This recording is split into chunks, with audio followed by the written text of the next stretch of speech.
All right, so today I'm going to go over the Wilson Combat Vickers Elite Battlesights. So both of these guns are clear. So these are two of the guns that I carry pretty regularly.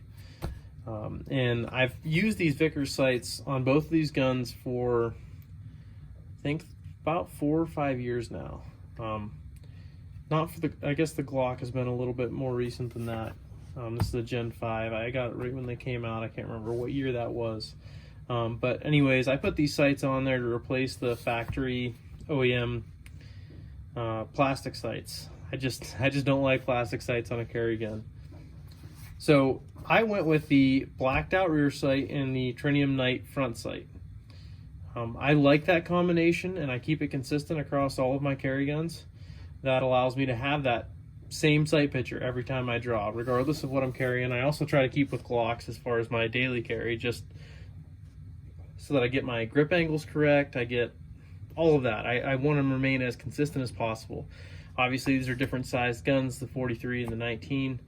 But to me, it all depends on really the season. More clothes you put on, the more you can carry. If I'm wearing shorts and running around, this is a great option.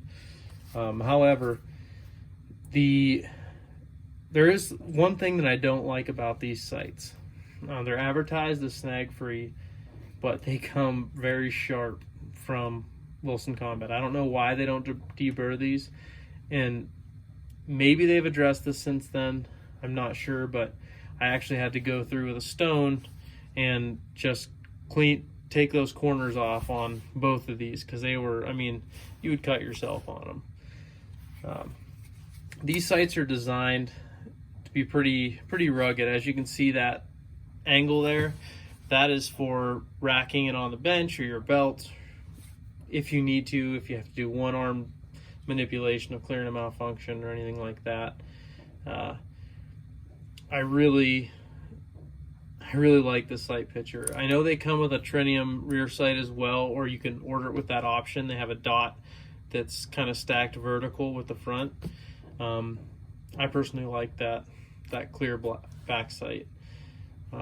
So the rear sight here, you can see, is a pretty deep U-notch, which gives you a really good clear sight picture that has fast acquisition.